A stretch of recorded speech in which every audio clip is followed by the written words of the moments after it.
literatura del primero a cuarto año de secundaria, así como también una publicación express cuyo título era El ABC del profesorado. Doctor Alfredo Rodríguez Valera, tiene usted 20 minutos, minutos más, minutos menos, para su exposición. Puede usted empezar. Adelante. Vamos a tratar el tema que a todos nos da que hacer, la educación. Nosotros siempre conversamos y con gente que nos encontramos nos dice que la educación cada día está peor.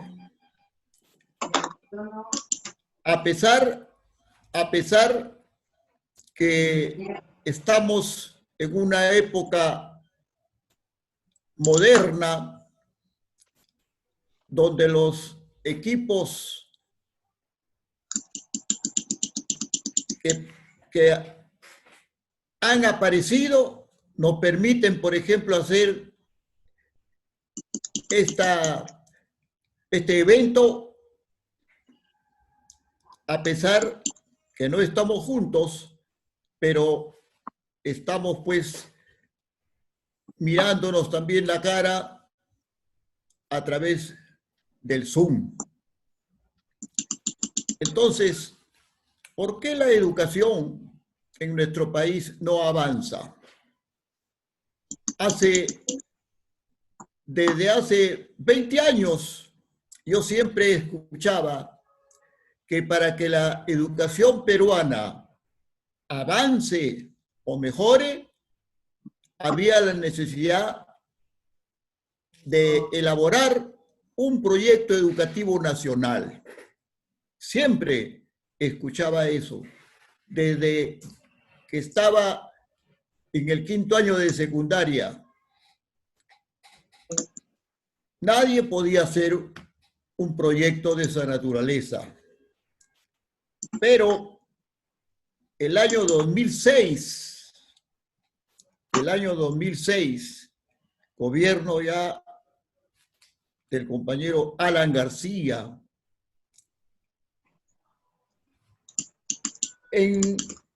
con ayuda del Consejo Nacional de Educación, se preparó este proyecto educativo. El Consejo Nacional de Educación está conformado por un grupo más o menos de 50 profesores, especialistas y con mucha experiencia. Ellos demoraron casi un año en preparar este proyecto. Y el proyecto era para que todos los gobiernos que iban pasando lo desarrollen, lo apliquen para tener una educación correcta, para que no se dé un tipo de clases en un lugar y otro tipo en el otro lado. Todos unidos y de acuerdo al proyecto. En el año 2007, el proyecto educativo nacional fue entregado al gobierno para que lo aplique. Y es así que por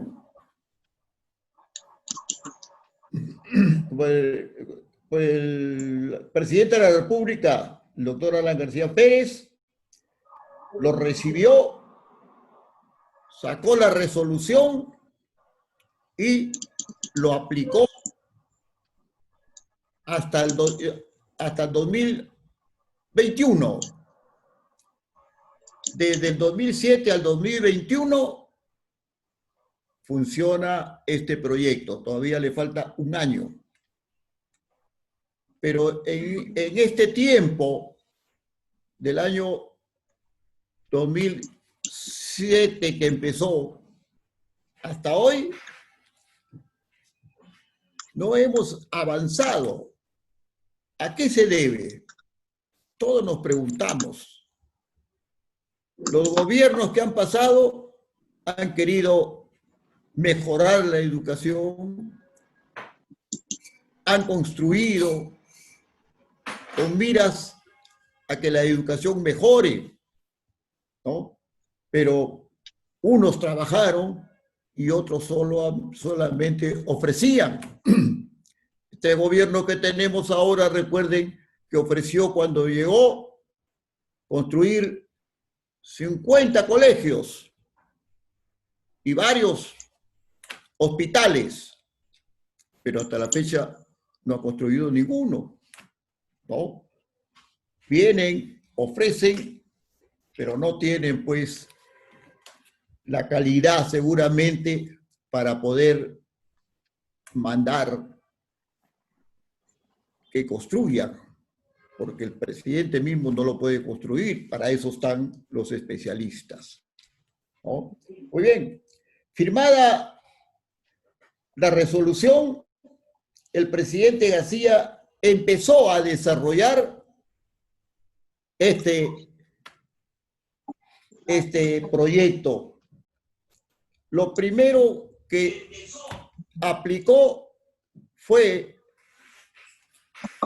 cambiar la ley de educación para hacerlo más real. Entonces, con este instrumento, Alan García saca la ley de la carrera pública magisterial 29062 del 2007. ¿Qué traía esta ley? Una serie de novedades que muchos lo pedían, porque hasta ese tiempo, hasta el 2007, hacia atrás, ¿cómo se nombraban a los profesores? Se nombraban simplemente de acuerdo a la voluntad de las autoridades. Yo recuerdo que entre los años 65 hasta el 70 y tantos, las plazas se otorgaban en el Ministerio de Educación. Yo recuerdo a un jefe del ministerio que se paraba en una silla en el hall y se paraba con la resolución. Le dije, acá hay una plaza en Ancash, acá hay una plaza para Ica, a ver, ¿quién tiene la especialidad? Y se formaba cola, ¿no? Había que madrugar, ¿no? ¿Qué pedían? El título, ¿no? Pedían el título. Y si estaba de acuerdo, inmediatamente pasaba, firmaban y le sacaban inmediatamente su oficio para que vaya a presentarse. En esos tiempos había los profesores nombrados, pero que no tenían título tampoco. No tenían título. Los contrataban por la especialidad, con el fin de que se capacite, estudie y pueda sacar su título. Ustedes últimamente han leído o escuchado por los medios de comunicación que el Congreso actual sacó una ley para incorporar a todos estos profesores, como 14,000, que habían sido separados porque no tenían, en el tiempo que se les dio, el título. No habían estudiado o no habían terminado, no habían dado el último toque para que tengan su título. pero todos se han opuesto porque ya estamos en otra época. La ley de la reforma magisterial o de la carrera pública magisterial se encargó de esto. Con esta ley, el gobierno del doctor Alan García dejó de recibir tarjetas o llamadas telefónicas para que les den a los amigos una plaza docente. Se empezó entonces a trabajar a través del concurso público para los docentes. La carrera magisterial, pues, se empezaba concursando para una plaza, para que el profesor sea licenciado en educación si es que aprobaba este concurso. La carrera pública magisterial se estructuró en 5 niveles y aquellos que postulaban ingresaban al primer nivel. Además, la ley sacó también 3 áreas de desempeño laboral, ¿no? Porque no solamente en la educación se es profesor de aula, sino que los profesores, como lo hacen ahora ya, tienen que investigar, ¿no? Tienen que hacer gestión, tienen que trabajar también en la administración de la educación. Entonces, por eso que se creó estas oficinas que le daban también al profesor la posibilidad de poder trabajar en otras cosas. Los profesores que ingresaban al primer nivel podían pasar también previo concurso hasta el 5º nivel. Y por cierto, se dio también mayor dinero, mayor pago a los que iban ascendiendo. Si el profesor no ascendía, se quedaba con el dinero que le costaba o que le contaba a ese nivel. Entonces, para ello los profesores tenían entonces que sacrificarse también, cumplir con su trabajo, estudiar, capacitarse, y teníamos mejores profesores. ¿Por qué? Porque quería ganar más sueldo, ¿no? Si no se preparaba, no podía concursar, ganar el concurso, ascender y tener un mejor sueldo.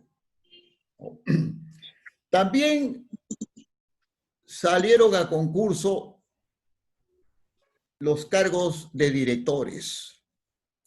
El director, que antes se ponía por amistad o por tiempo de servicios, desde esa fecha tenían que concursar.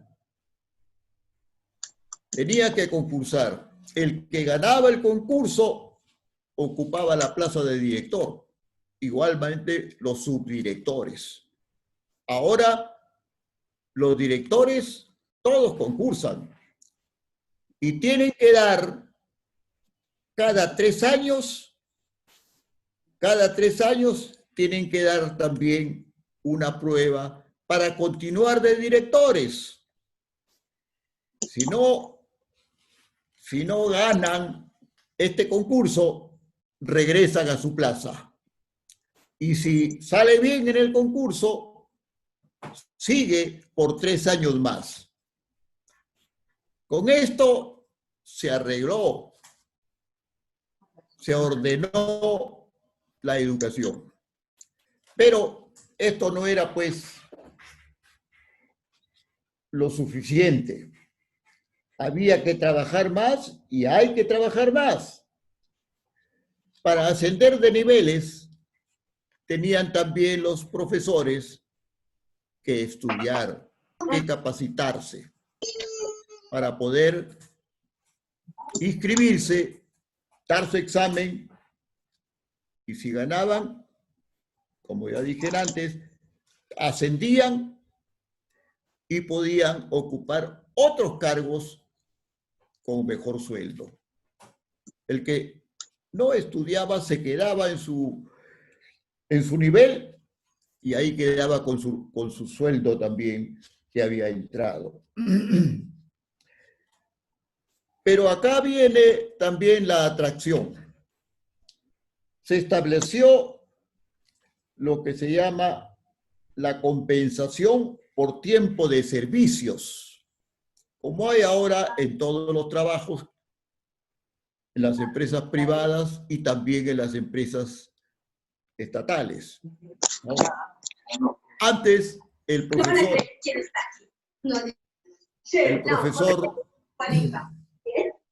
Hillary Clinton, mejor. Childish Gambino. El profesor antes no tenía esa posibilidad. Terminaba, se jubilaba y se iba a su casa. Hoy hay esto que se llama compensación por tiempo de servicios. Lo atractivo fue que en ese gobierno de Alan García se estableció que el profesor, al cesar, ya sea con 20, 25 o 30 años, que es lo máximo, recibía al cesar 2 sueldos íntegros mensuales por año, ¿no? Por ejemplo, si ganaba el del nivel 1, 2,000 soles, y cumplió sus 30 años de servicio, ¿no? ¿Cuánto sacaba? 2 sueldos íntegros, o sea, 4,000 soles. 4,000 soles. Por 30 años salía la cantidad de 90,000 soles más o menos. 120. ¿No? 120,000 soles. 120,000 soles sacaba el profesor hasta el gobierno de Alan García, ¿no? Lamentablemente, en el siguiente gobierno bajaron todo esto. Eso lo vamos a ver un poquito más. También le dio, aparte de estos 2 sueldos, le daban el 2% de su remuneración por cada año de servicio. O sea, no sacaba los 120,000, sino que había algo más con ese 2% por año. Los profesores también tenían el derecho de participar en todas las evaluaciones y en todos los programas de capacitación en forma gratuita, ¿no? En este tiempo, en este gobierno, se reconstruyeron los colegios emblemáticos que ustedes deben conocer, que fueron en ese momento y hasta ahora los mejores colegios implementados con piscina, con todos los equipos que han salido y que nos permiten, por ejemplo, estar haciendo este evento, ¿no? Aunque las piscinas últimamente han estado fallando porque los siguientes gobiernos no mandaban el dinero para arreglar las piscinas, para mantener las piscinas, porque algunos colegios los alquilan y eso pues deteriora un poco, pero el mantenimiento de estas piscinas cuesta. Como no les daban para arreglarlas, se iban malogrando peor. ¿No? Ya ese es problema de gestión, pero también de las autoridades del colegio y las UGELes, ¿no? El cumplimiento del proyecto educativo nacional, el gobierno de Alan García le dio prioridad a la primera infancia, satisfaciendo las necesidades básicas de los niños de 0 a 5 años. Los atendió en alimentación, salud y educación, ¿no? El proyecto, pues, mandaba que no solamente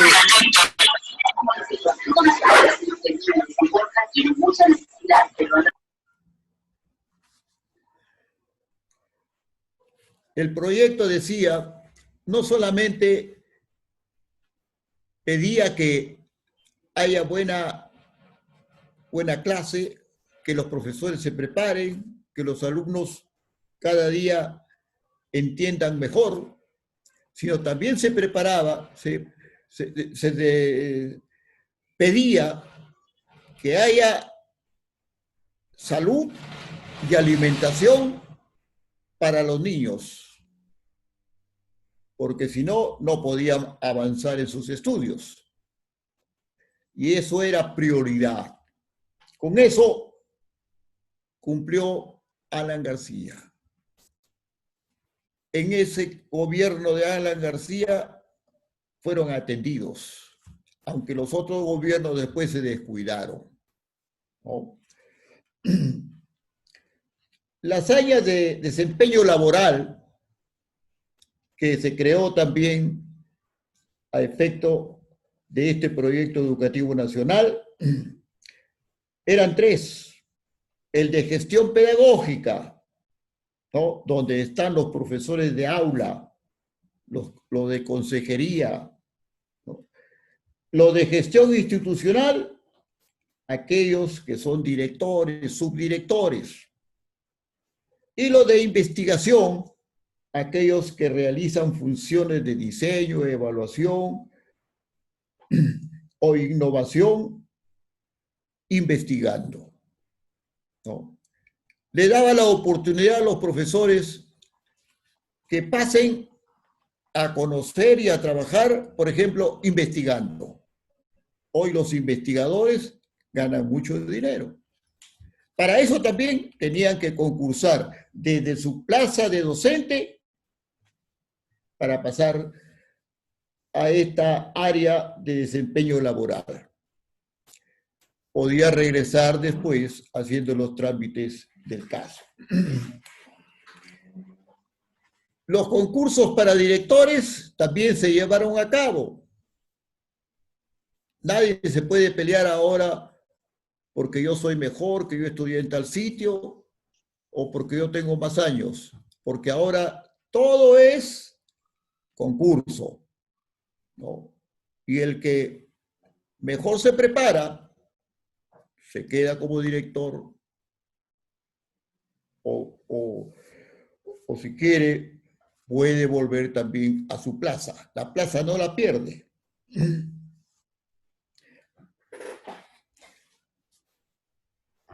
El director concursa con un mínimo de 2 años en el segundo nivel, porque cada nivel tiene sus requisitos. Y de acuerdo a ello, los directores y subdirectores pueden ir ascendiendo y pueden, por cierto, alimentarse un poco más porque el sueldo también le subía. En cada nivel se subía el sueldo, como ahora también ocurre.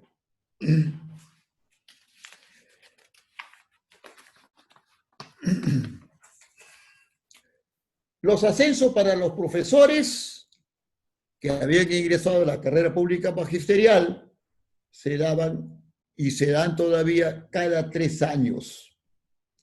Cada 3 años el Ministerio de Educación convoca a concursos para cambios de nivel, ¿no? Entonces, pues, ahí ganan los que están más dedicados, los que se capacitan permanentemente. Llegar al 5.º nivel,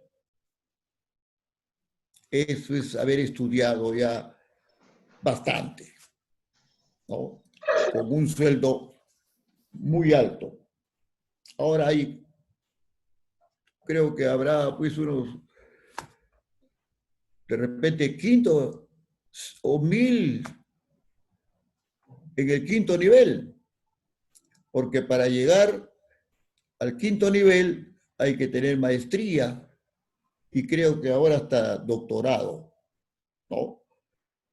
Y eso a veces los profesores, por el mismo sueldo que tienen, no pueden pues llevar a cabo.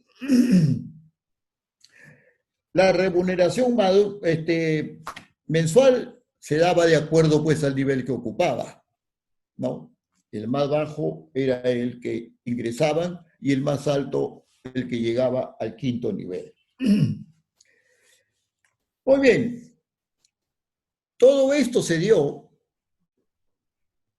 y cuando se llega a otro gobierno, como el de Ollanta Humala, la situación de la educación se vino abajo. Nadie pensaba, yo tampoco, que la señora Patricia Salas, que fue la primera en dirigir la educación, tome decisiones que nunca los dijo ni demostró que iba a hacer eso, porque ella fue la presidenta de la comisión que elaboró el Proyecto Nacional de Educación. Y ella se paseó por todo el país y a todas las universidades promoviendo el proyecto educativo nacional. Y pedía que los profesores se pongan algún día de acuerdo y pidan pues a los presidentes que apliquen el proyecto educativo nacional en todos los colegios del país para que haya una educación uniforme. Sin embargo, cuando le tocó a ella, no hizo nada. Hizo lo contrario. ¿Por qué? Porque el gobierno de Alan García había empezado la capacitación de los docentes en todo el país. Los docentes se matriculaban en el lugar que quieran, de acuerdo a los cursos, en San Marcos, en Villarreal, en las universidades privadas, y estudiaban sábado y domingo, totalmente gratis. El Estado pagaba, porque así mandaba y manda el proyecto educativo. Pero Cuando llegó la señora, al mes de tomar el cargo, dijo que había que parar la capacitación porque tenían que mejorarlo. Y se borró en todo el Perú, ¿no? Se pensó que lo iba a sacar mejor, con otras ideas, ¿no? Pero nunca más volvió la capacitación. Nunca más. Ahí se quedó. Y ella es lo único malo que hizo, porque ya no hizo nada más. Y 2 años y medio estuvo y lo sacaron. No había gastado ni el dinero del presupuesto porque no había hecho nada, ¿no? Y a partir de ahí, el gobierno del señor Humala no desarrolló el proyecto educativo nacional. Se pasó por encima, ¿no? Hubo ahí una caída de la educación. Ustedes recordarán algunos, ¿no?, que cambiaban cada rato de ministros y cada ministro venía con su proyecto. Cada ministro venía con su proyecto y entonces no había unidad en todo el país en cuanto a la educación. Y eso es lo que no se puede, pues, hacer, porque somos un solo país, hablamos el mismo idioma, tenemos las mismas costumbres y no podemos darles a unos de una forma y a otros de otra manera, ¿no? Pero además, fíjense ustedes, en la época del señor Humala,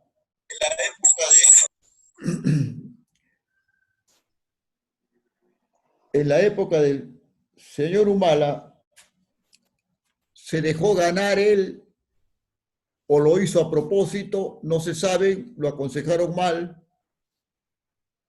No contrató especialistas en educación, contrató los llamados caviares, ¿no? Los llamados caviares, que siempre están detrás del gobierno que los puede contratar, ¿no? Pero que lamentablemente no son educadores, son de cualquiera otra profesión, pero no son educadores. Hoy sufrimos de lo mismo. El otro día ha salido en un medio de comunicación, ¿no?, indicando pues que en el Ministerio de Educación los jefes no son maestros, no han estudiado para maestros, son de otras profesiones. Y después ha salido el nombre de cada uno de ellos, de los directores de primaria, secundaria. Ninguno es profesor. Hay economistas, hay psicólogos, hay de todo, menos profesores. Por eso que la educación no puede avanzar, ¿no? No puede avanzar. Y además se tiene, porque ellos no saben de educación, tienen que contratar a alguien que los asesore, ¿no? Y eso cuesta. Ustedes habrán leído en los diarios o por la televisión habrán escuchado que el Estado gasta en educación miles de millones para pagar a los asesores, ¿no? Que son varios, pero que cobran. Son contratados, pero cobran. ¿Por qué? Porque no hay gente que administre la educación y que sean, pues, educadores. Eso es lo que detiene, pues, el avance también del país. Los progre-marxistas, que en el fondo son los comunistas, que se cambian de nombre para disimular, han pues captado, invadido, mejor dicho, el Ministerio de Educación, porque saben que ahí están el inicio del aprendizaje de los niños. Y ellos desde ahí asesoran cómo enseñarles. Pero estos señores que tienen otras ideas, aparte de nosotros, se dedican a desviar los ideales de los jóvenes. Se dedicaron a imprimir libros para repartir a los jóvenes estudiantes. Los libros se han repartido pues desde la época del presidente García, pero eran libros de los cursos que estudiaban. Acá, estos señores caviares decían que iban a implantar nuevas formas de educación al estilo Europa, decían, ¿no? Sin embargo, no hicieron. ¿Por qué? Ustedes han escuchado de los libros de la vergüenza, ¿no? Un diario publicó cuáles eran los libros de la vergüenza, porque enseñaban el sexo, según dicen ellos, de otra manera que más les va a convenir a los futuros jóvenes, ¿no? Algo que acá no se utilizaba. Muchos reclamaron, protestaron, pero nadie, ni los periódicos, ¿no? Salvo algunos, pero no todos, hicieron campaña para quitar esto. Estos señores que entraron en la época de Humala todavía permanecen en el Ministerio de Educación, ¿no? Con el cuento de que ellos tienen pues nuevas formas de educar a los jóvenes. Lamentablemente, el presidente y los ministros, que tampoco son educadores, saben de esto y lo dejan hacer lo que ellos creen conveniente y cobrando miles de soles, ¿no? Miles de soles. Los progre-marxistas han pasado luego, una vez que se fue Humala, con Kuczynski y se están quedando hasta esta época de el presidente Vizcarra. ¿Cómo sacarlos? Solamente tendría que haber un gobierno, ¿no?, que tenga capacidad para la educación y que sepa las costumbres del país y que pueda diferenciar cuál es lo mejor para el país y qué es lo que no conviene para el país. Definitivamente, estos señores progre marxistas no sirven, solamente sirven para vivir del Estado, porque algunos ni siquiera tienen una profesión, pero ahí están trabajando, ¿no? Y de eso los peruanos tenemos pues que abrir los ojos para mirar cuando vayamos a votar por quiénes vamos a dar el voto. Porque todos ofrecen lo que falta, pero nunca lo cumplen, ni siquiera a medias, ¿no? Otra del señor Humala, que hace el año pasado creo que fue, que salió en los periódicos. No cumplió Humala con los niños de 0 a 3 y 5 años con la alimentación que tenían que tener, ¿no? Y que el proyecto educativo lo mandaba, pero Humala no se preocupó y el año pasado, o el comienzo de este año me parece, salió pues en los diarios que esos niños que están mayormente por la selva y por la sierra tenían solamente menos de hemoglobina, menos de 10 de hemoglobina. Y los médicos, cuando les preguntaban qué va a pasar, decían, bueno, pues estos niños ya no tienen futuro. Es imposible arreglar esto. Ya pasó la edad y si no se apuntaron bien con el alimento, ya no se puede retroceder.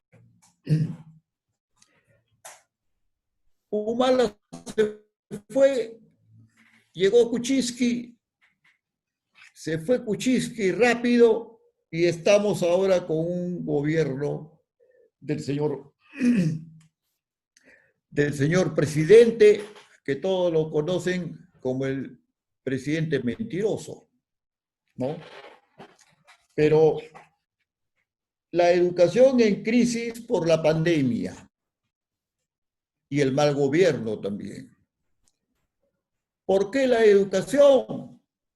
Porque ustedes ven, y ustedes también seguramente tienen que participar por los hijos, por los nietos, por los hermanos, lo que fuere, para evitar la contaminación, ¿no? ¿Cuál ha sido la solución?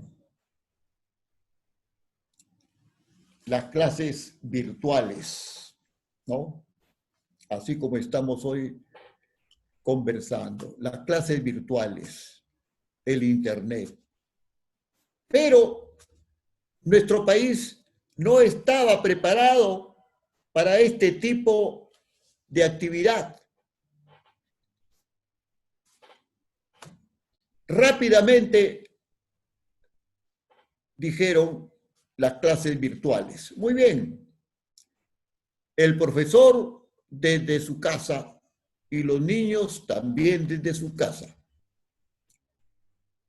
Nadie se fijó que no todos los hogares tenían internet y los instrumentos que se necesitan, y que tampoco todas las ciudades tienen internet.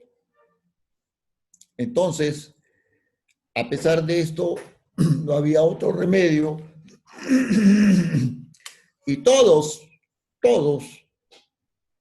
están pues en las clases virtuales. No solamente los estudiantes de la básica, la educación básica, sino también de la educación superior. Tanto sufren los docentes y los alumnos de la educación básica como los docentes y los alumnos de la educación superior, los institutos y las universidades, ¿no? Peor sufren en la sierra y en la selva. En Huancavelica, por ejemplo, hace 12 días salió en el periódico que los docentes pagaban el internet para dictar sus clases, para que no lo saquen del colegio, porque alguien les había dicho, pues si no trabajas, te vas, ¿no? Ellos pagaban. El ministerio no quería hacerse cargo del pago, ¿no? En otros lugares, en Puno salió también que 8,000 estudiantes habían abandonado las clases porque no habían los elementos para que puedan trabajar. Ya eran pues 8,000 que habían abandonado las clases. Igual en La Libertad, también había 4,000 alumnos que no iban a estudiar. Y así en todos los lugares. El Estado se olvidó que tenían que poner internet y ayudar a los mismos profesores, porque acá en Lima, por ejemplo, los profesores y profesoras no tenían internet, han tenido que poner internet para poder trabajar. ¿Y quién paga el internet mensual? Lo paga el mismo profesor o la misma profesora, porque el Estado o el ministerio no quiere hacerse cargo. Y el profesor, por no perder su plaza, tiene pues que agarrar algo de su dinero, de su sueldo, para poder seguir trabajando con las clases. Además, estos profesores, acá en Lima y en las provincias, están trabajando horas extras, porque termina la clase a las 6 y después llega el papelito para la retroalimentación, para que el profesor con su grupo de alumnos hagan pues lo que se llama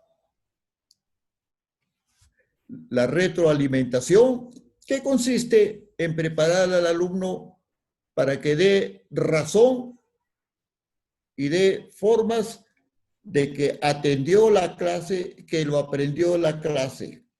Si no es así, tiene que seguir explicándole, porque el alumno tiene que comprender muy bien la clase. Ese tiempo que trabaja el profesor, que sale a veces a las 8 de la noche, tampoco lo paga, ¿no? O sea, los profesores son ahora los más castigados. El gobierno del señor Vizcarra tiene a la educación en crisis, no solamente a la educación básica, también a las universidades, porque la universidad estatal tiene solamente el 51% del Estado. ¿Para qué? Para toda la universidad. El resto, ¿quién lo pone? La misma universidad de lo que produce la universidad. Pero como en estos meses todas las universidades están cerradas, no hay ingresos, porque no pueden trabajar. Entonces, no tienen ya presupuesto y no pueden hacer nada. También están dictando en la forma que están haciéndolo con el Internet, ¿no? Muchas universidades tampoco tienen una buena instalación de Internet, ¿no?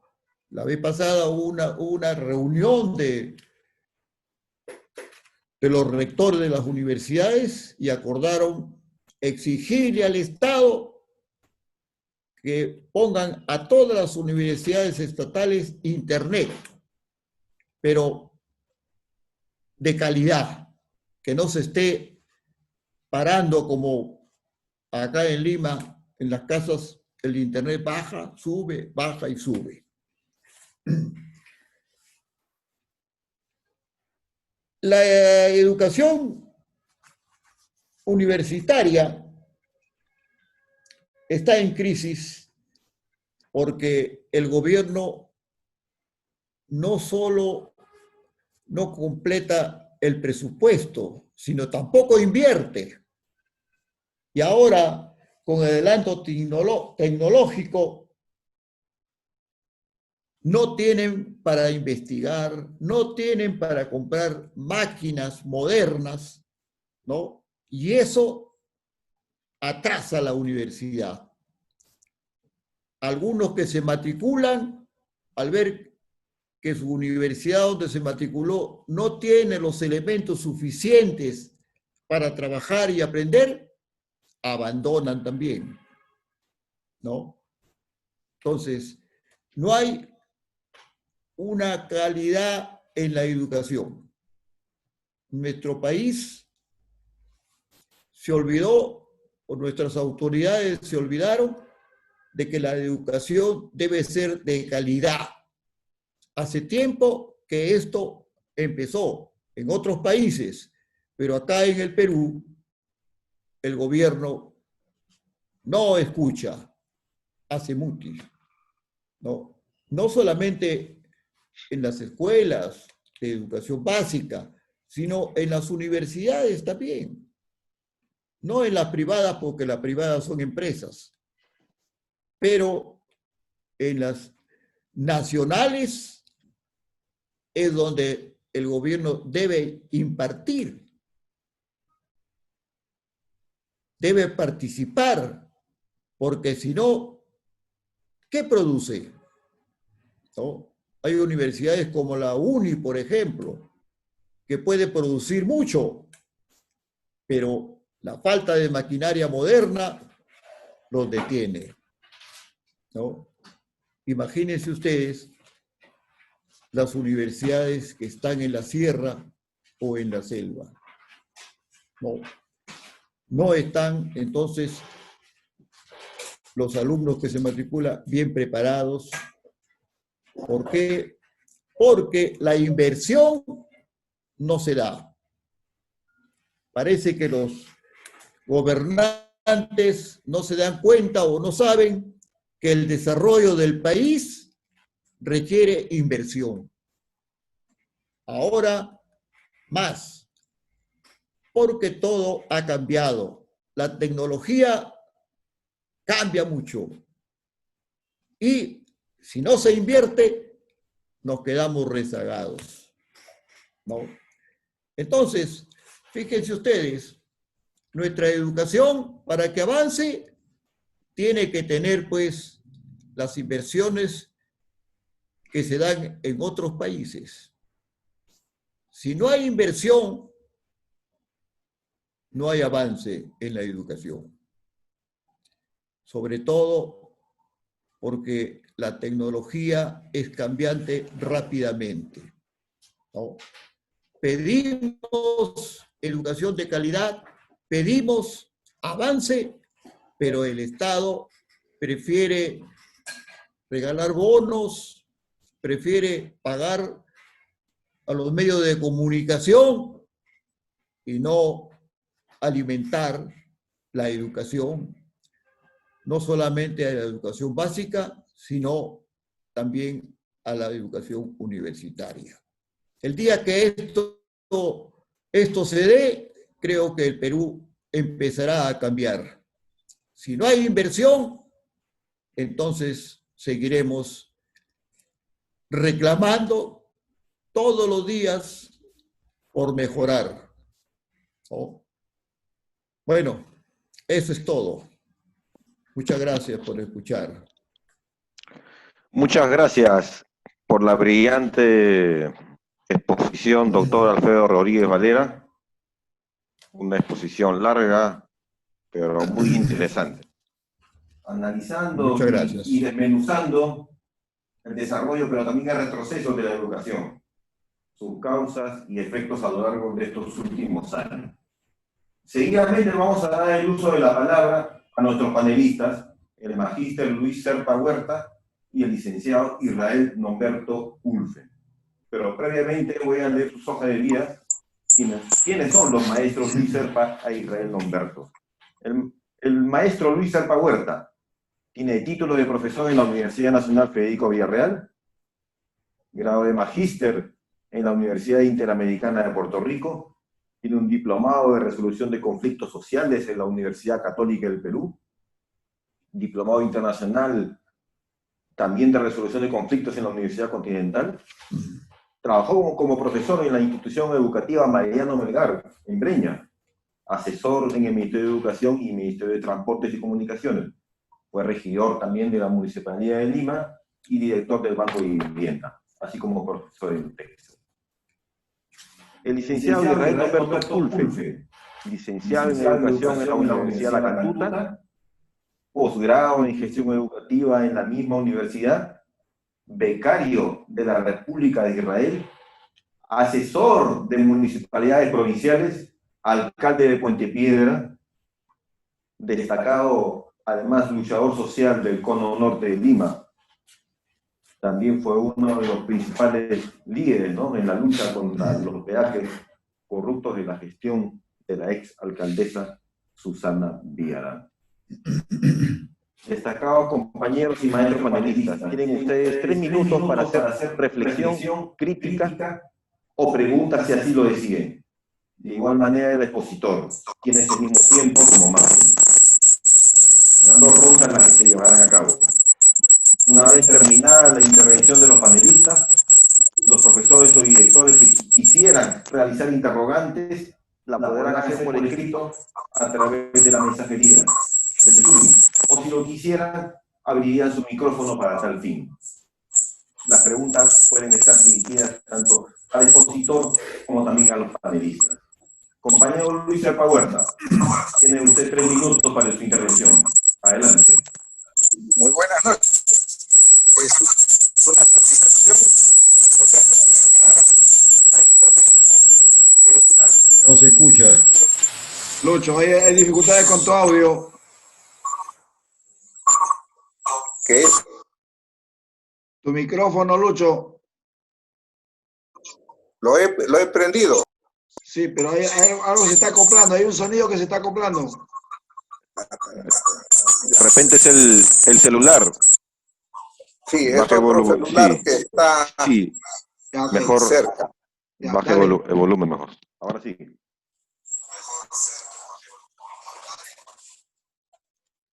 Les decía o les daba las buenas noches y les expresaba que hablo en representación del Grupo Indoamérica. Indoamérica no es otra cosa que la versión siglo XXI de la Universidad Popular González Prada. Pero es popular, ¿saben ustedes por qué? Porque el expositor no cobra. Es un expositor de altísima calidad, pero que viene gratuitamente. Y que esta institución busca en este proceso de enseñanza entregar o mantener la memoria histórica de nuestro pueblo. Que eso es una de las cosas más importantes que tenemos nosotros que lograr. Y a través de la exposición, Alfredo Rodríguez nos ha presentado toda una memoria de la educación en los últimos tiempos. Y en esa memoria aparece una reivindicación que habría logrado el Magisterio Nacional, que consistía en 2 sueldos íntegros por cada año de servicio, que como bien sacó la cuenta, significaba 120.000 más otros adicionales que se derivaban dentro de la carrera educativa.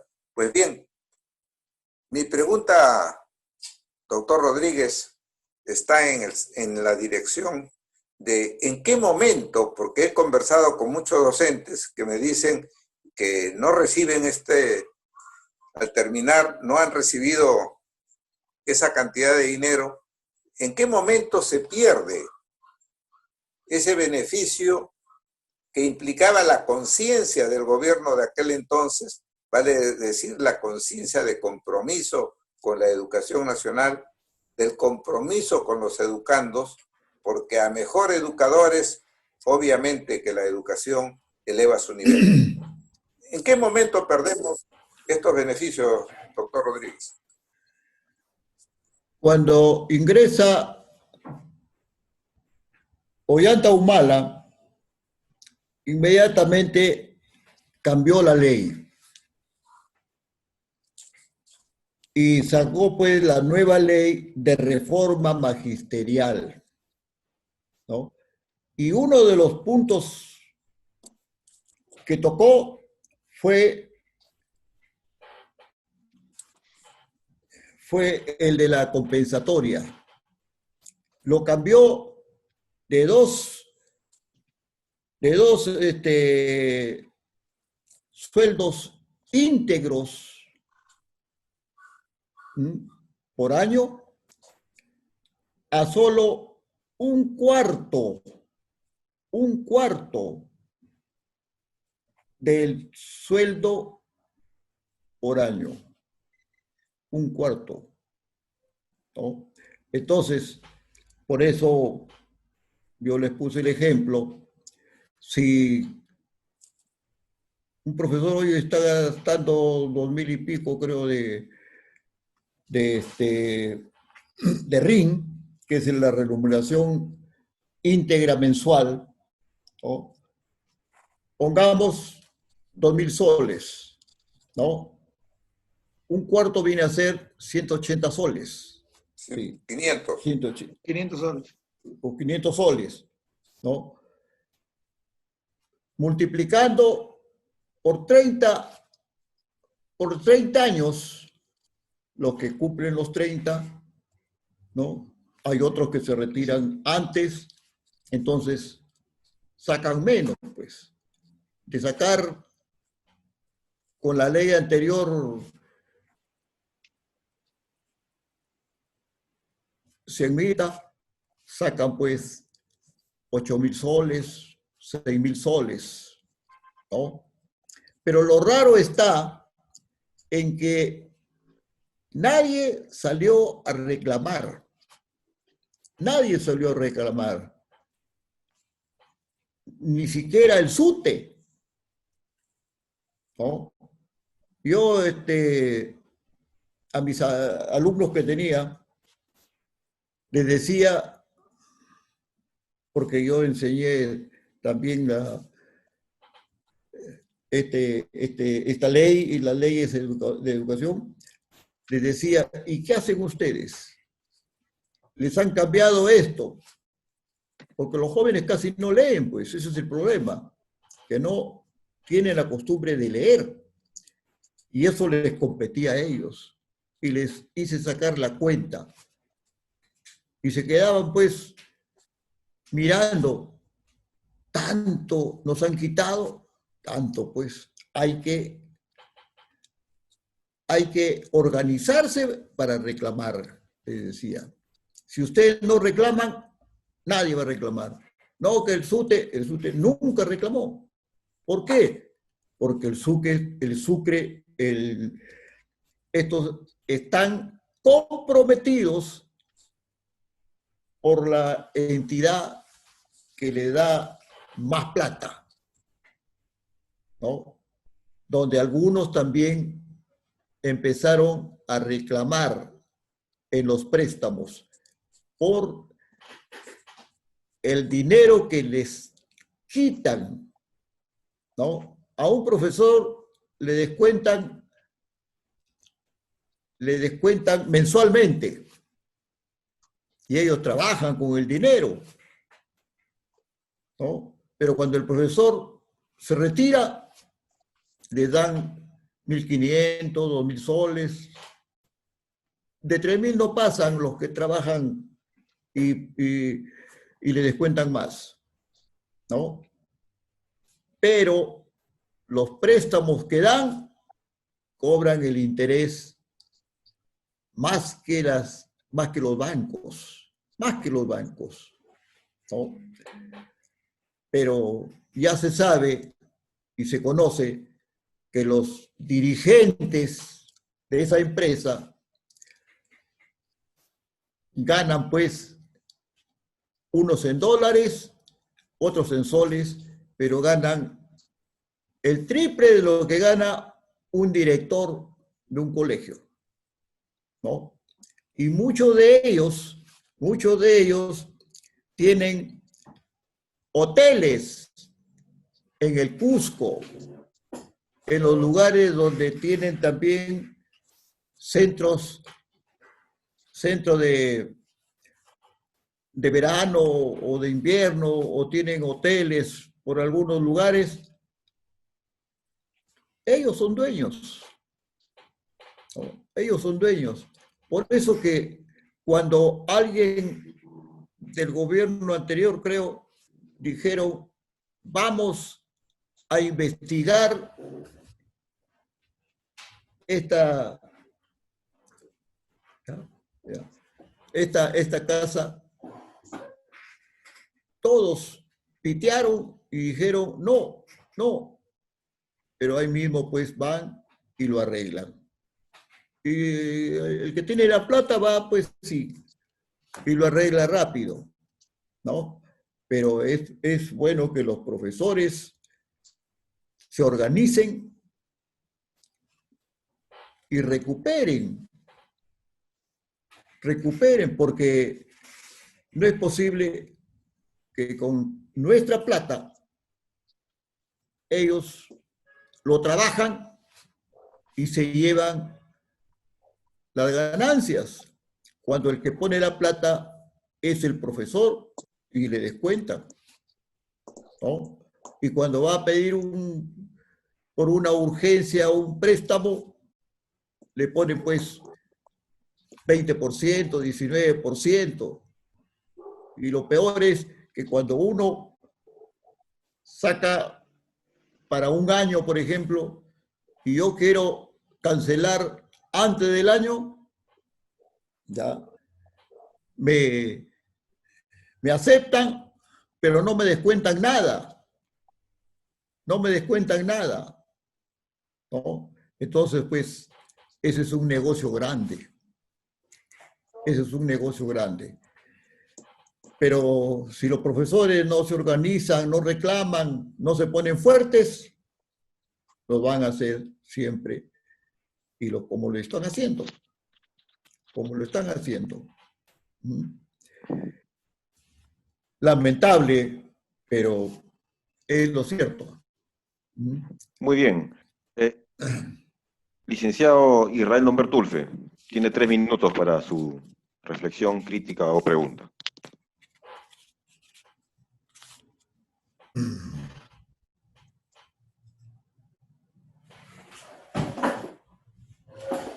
Hola. Lo escuchamos, Israel Lamberto. Prende tu micrófono.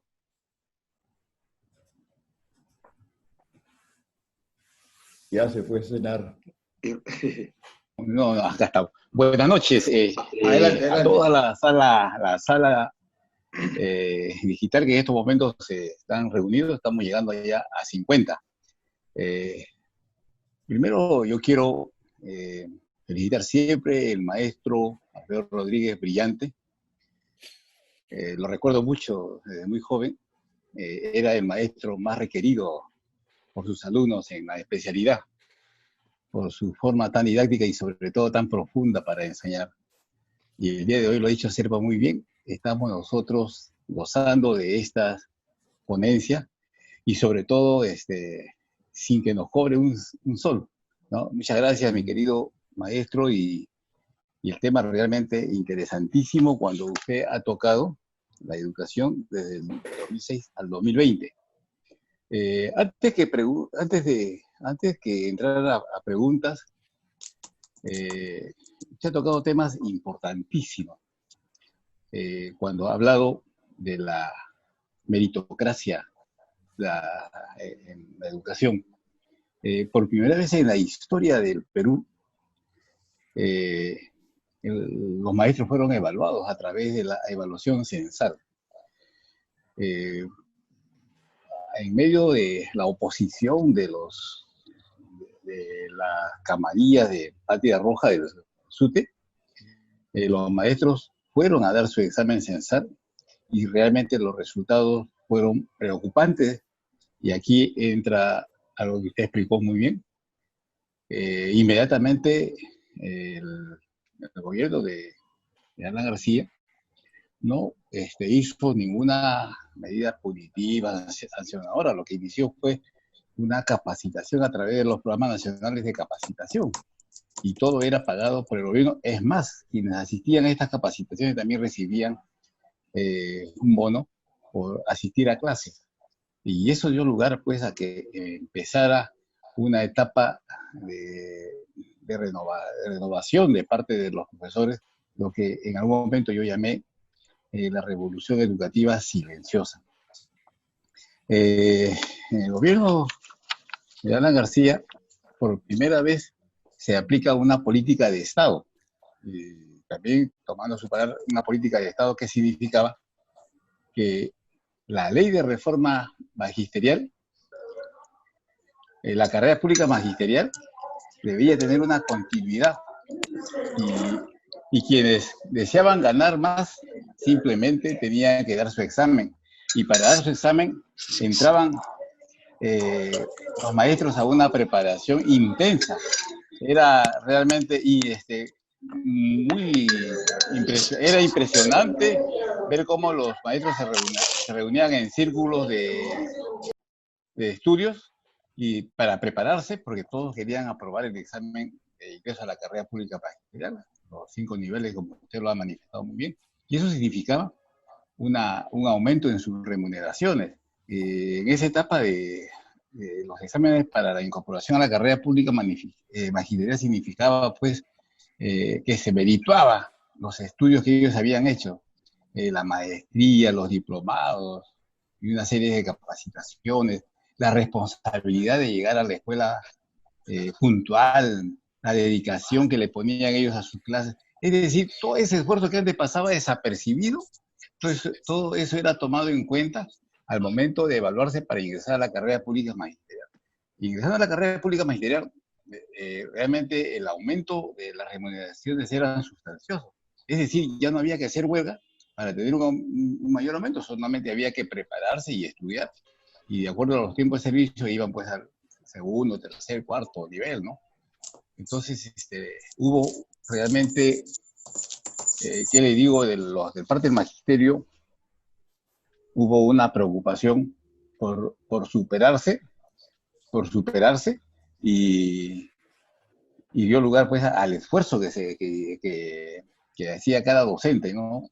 Yo recuerdo mucho, estaba en la dirección del UGEL 04 y los maestros pues con un entusiasmo realmente impresionante. Nosotros hacíamos una serie de preparación para ellos y entraban pues con muchos éxitos, tenían muchos éxitos en la incorporación de la carrera pública magisterial, que significaba pues aumentos sustanciales, como por ejemplo un maestro de primaria que de 30 horas que ganaba 1.200 llegaba a 1.900, ¿no? Más o menos. Entonces, eso significaba pues premio a la meritocracia. Y aquí hay que subrayar algo, ¿no? En cuanto a a que aquel maestro que no ingresaba no era separado de la institución, simplemente tenía 3 oportunidades y esto seguía avanzando. Este fue una etapa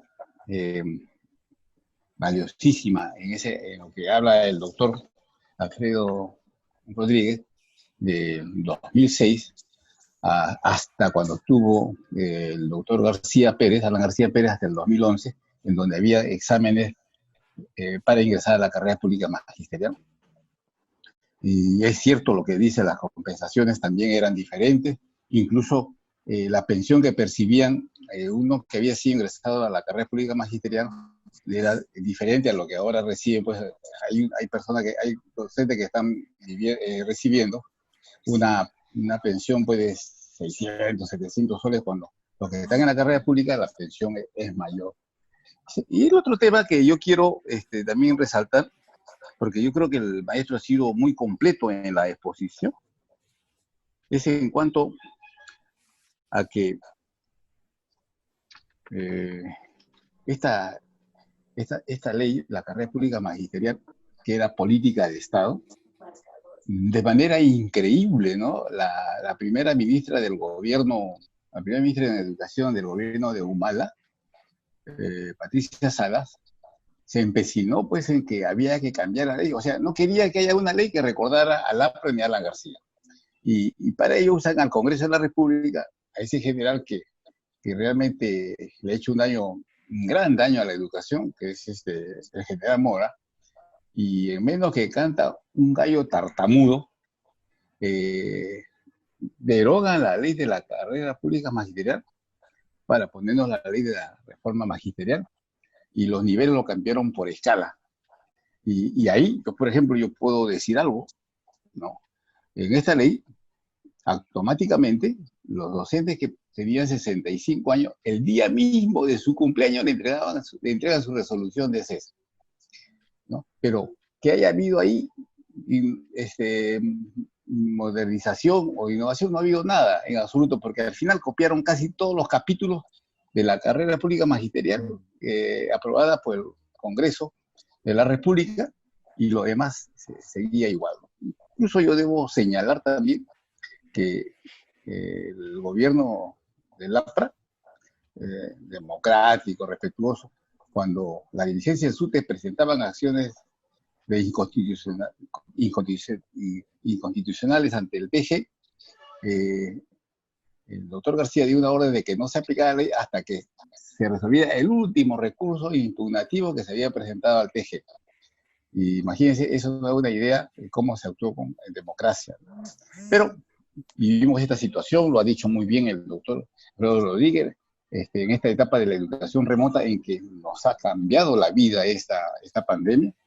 Es cierto, el Perú no estaba preparado, pero aquí hay que resaltar la capacidad de los docentes de inmediatamente reinventarse y pasar una serie de problemas, se han adecuado al momento actual, pero el gobierno no hizo nada pues para resolver este problema de falta de conectividad. Simplemente comenzaron a soltar las directivas y a decir que los maestros informen, y si no, no les van a pagar, pero se olvidaron de que ellos debían poner su parte en este tema de conectividad, ¿no? Y que eso obviamente tiene sus bemoles, porque encontramos una serie de problemas. Nos anuncian de que iban a entregar las tablets, no la han entregado, recién parece que están entregando cuando ya está terminando el año. Le siguen recargando de tareas a los docentes, informes realmente larguísimos de cada fin de mes, porque si no entregan el informe no cobran, ¿no? Y así, una serie de cosas que el doctor lo ha comentado muy bien, y que yo simplemente lo comento a manera de aporte o querer subrayar todo lo que él ha explicado. Y para terminar, nadie nos pueda negar que la obra inmensa que hizo Alan García fue la revolución educativa, ¿no? Tomando las palabras del fundador del APRA, Raúl Haya de la Torre, dice: la educación es la herramienta de liberación del ser humano. Y desde ese punto de vista se impulsó la mejora de la calidad educativa, y a la par hizo lo que nadie se atrevió a hacer, ¿no? De crear el Colegio Presidente de la República, en donde iban los alumnos, los mejores alumnos de la escuela pública, ¿no? En donde ellos tenían, es decir, una educación de primer nivel. Iban a la escuela donde daba internado, en donde el padre de familia no pagaba un solo. Tenían computación, tenían charlas desde la política nacional, económica, los mejores profesores, los laboratorios, tenían, si era biología, tenían el biólogo y tenían el profesor de biología, ¿no? Las dos cosas para amalgamar y el alumno entienda, ¿no? Es decir, la teoría con la práctica, y la práctica con la teoría. Entonces, ese es, por ejemplo, uno de los grandes avances. Y lo otro que hay que resaltar, y que tratan de pasar desapercibidos, son los llamados colegios emblemáticos. Los colegios emblemáticos, que antes eran las grandes unidades escolares, fueron totalmente remodelados, en donde se implementó con las últimas tecnologías, los mejores laboratorios. Y eso pasó desapercibido. Increíble. Pero nadie se había atrevido a hacer esas innovaciones en los colegios, las grandes unidades escolares. Pero el gobierno de Humala parecía que odiaba a los peruanos porque destruyó esta herramienta histórica, la más importante que ha tenido el Perú, y que ha sufrido un retraso con el tema de la reforma magisterial. Y para terminar, mire, ese tanto el odio, yo digo, no es tanto el odio al aprismo, el odio, yo digo, este es un odio al peruano mismo. Los libros, los millones de libros que estaban en los almacenes del Ministerio de Educación en la Avenida Argentina, que debían entregarse el 2011, que todavía faltaba entregar el 2012, y todo porque en las dedicatorias había un mensaje educativo de Alan García. Estos libros fueron quemados, ¿no? Quemados, y puede responsabilizar, etc. Al final se perdió millones de soles solamente por ese odio de querer borrar todo lo que se había hecho en educación de parte de un gobierno que tenía como principio fundamental educar, ¿no? Siempre recuerdo mucho a Alan García que decía: el Perú no es un mendigo sentado en un banco de oro, ¿no? El Perú está por encima de esas cosas, y hay que trabajar al hombre, al ser humano, en todo lo que tiene el ser humano, educándolo para que sea libre. Y es más, decía, todo ser humano viene con su genio dormido, y es aquí la familia y el Estado quien tiene que hacer que ese genio dormido se despierte para que se ponga al servicio de su sociedad. Mi querido maestro, yo lo felicito. Esto es solamente un comentario porque usted en realidad me ha dejado sin pregunta, ¿no? Su exposición ha sido magistral. Muchas gracias, y a todos los que están en la sala, mi abrazo fraterno, y decirles que hay que seguir en este tema de informarnos, en esta política de Estado que realmente en estos momentos le hace falta al Perú, tener una educación de calidad. Gracias. Gracias también a ustedes. Compañero Luis Serpa, una última reflexión crítica, si hubiera. No es una crítica a la exposición, sino es una reflexión para complementar lo realizado en ese lustro que va de 2006 al 2011. ¿Por qué se construyeron y se modernizaron los centros educativos? Le pueden dar muchas respuestas, pero hay una respuesta que es la real, la que movió a entregar centros educativos al más alto nivel de cualquier país europeo. Es contribuir desde la infraestructura física a la autoestima del estudiante. Es entregarle unos baños de calidad, unos laboratorios de primer orden, con todos sus implementos para realizar los experimentos que los va a introducir al campo de la investigación, fundamental para el desarrollo de cualquier pueblo. Y esa dimensión psicológica que se quería dar en un primer momento iba aparejado con la preparación y perfeccionamiento del personal docente. Y se expresó en su máxima expresión, como bien lo ha dicho el profesor Urfe, fue el Colegio Presidente de la República. Pero ese colegio es necesario saberlo manejar para que esos talentos que se han desarrollado ya más de una década no terminen en fuga de talentos, sino en un talento que se reinvierte en nuestro país. Compañero Serpa, se está Y que acoplando va un forjando sonido. Parece que es partiendo de el... la investigación. Sí, ahora creo que está bien ya. Sí, Continúa, adelante. continúa. Entonces, necesitamos recordar estos hechos para entender lo que tenemos que hacer en los años subsiguientes. Y es por eso que nosotros como movimiento educativo somos una continuidad y estaremos pendientes para contribuir en el próximo quinquenio a que nuestra educación supere los nuevos retos que surgen. Porque cuando uno construye, cuando uno avanza, no quiere decir que estamos en medio de rosas. Siempre habrá problemas, pero hay que estar atentos para dar respuesta. Y hay que estar atentos para no perder la dimensión de memoria histórica que debemos tener como pueblo consciente, como pueblo próspero, que está en una dirección de construir una gran nación. Muchas gracias. Gracias a usted también, maestro. Luis Serpa Huerta. Compañero Urfe, ¿alguna última reflexión? Ya se fue. Ya se está yendo. Micrófono. Ahí terminamos. Ya. Está con el micrófono bloqueado. Israel, tu micrófono está apagado. Ahora sí, dale. Muchas gracias. Muchas gracias. Que pasen una Creo buena que noche. todos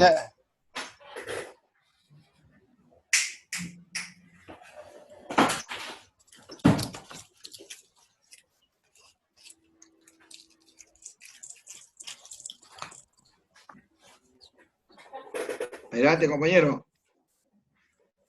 Sí, compañero, como ya nos estaban dando las buenas noches, dije, ya se están yendo. No, el tema educativo es para largo, y sobre todo porque cómo nos han destruido la educación en el Perú, cómo nos han vuelto a llevar a los últimos lugares, va a significar relanzar todo esto, volver a trabajar a las propuestas que debe hacer, y ojalá tengamos un gobierno que puedan escucharnos, porque parece que aquí están más preocupados en ver cómo siguen sacando la leche de la ubre de la vaca que preocuparse por el desarrollo del Perú, ¿no? Yo quiero cerrar esto diciendo que Vizcarra ha resultado toda una decepción, aparte de mitómano, mentiroso. Desde antes de la pandemia, este señor no hacía nada. Y viene la pandemia como que se le presenta a la Virgen, porque se metió pues la cuarentena, esa cuarentena cavernaria, en donde nos encerraron a todos. Y todo ha sido la pandemia, y a nombre de la pandemia, pues los grandes contratos, los grandes negociados, y no hay nada, pues no hay nada, en absolutamente nada, ¿no? Y sobre todo han descuidado la educación de nuestros niños, que es lo más valioso que tiene un país. Y aquí corresponde pues a nosotros, corresponde a quienes verdaderamente amamos al Perú, hacer las propuestas para que el Perú vuelva al camino que tanto esfuerzo nos costó. Esto de implantar la meritocracia en el Perú, en el tema educativo, realmente fue una labor ardua y de muchas jornadas de trabajo y de enfrentamiento con los gremios magisteriales, que nunca quisieron pues que los maestros sean evaluados, nunca quisieron ellos que los maestros sean capacitados. Ahora los docentes no son capacitados, ahora solamente lo hacen a través de estas vías que por el momento, ¿no? Pero antes de todo esto, ¿qué hacían? Contrataban. Yo encontraba hasta docentes que habían sido sancionados con procesos administrativos de capacitadores. Y escuchábamos, y siempre, como dicen la mayoría de los profesores, más de lo mismo. Pero la fe es lo último que se pierde. Yo soy un hombre optimista y hay que seguir adelante. Y yo te agradezco, Lucho Serpa, tu intervención y a todos los que están presentes, porque la presencia de ustedes en esta sala virtual significa su interés, porque queremos de que Perú cambie a través de la educación. Muchas gracias. Gracias, compañero Gracias. Roberto Ulfe. Gracias. Compañeros profesores maestros, la reunión ha terminado, pero quisiera terminar con una frase de nuestro líder y guía máximo, Víctor Raúl Aya de la Torre. Si sabes, enseña. Si no sabes, aprende. O las 8 horas para estudiar, 8 horas para trabajar y las 8 horas para descansar. Frases que calaron muy hondo en el corazón, no solamente apristas, sino también de todos los peruanos de bien y buena voluntad. Pero también en estas épocas en las que tenemos que reinventarnos obligatoriamente, es primordial para la supervivencia humana en todo aspecto. Finalizo con una frase de Ronald. X. Sí. Ronald, sería muy importante que invites a la concurrencia para la conferencia que nos va a hacer recordar al maestro Luis Alberto Sánchez el día lunes con la exposición ahí voy. del doctor Legua. Termino con eso. La educación es nuestro pasaporte para el futuro, porque el mañana pertenece a la gente que se prepara para el hoy. Nuevamente, muchas gracias con todos por su participación y están todos invitados para la segunda conferencia del Grupo Indoamérica, que se realizará el lunes 26 de octubre a horas 7:30 de la noche, en la que se homenajeará y recordará a este insigne e ilustre peruano, aprista el doctor Luis Alberto Sánchez. Muchas gracias. Ya nos estamos viendo. Saludos. Buenas noches. Vive Lapra. Buenas Vive noches, Lapra. compañeros. Buenas noches.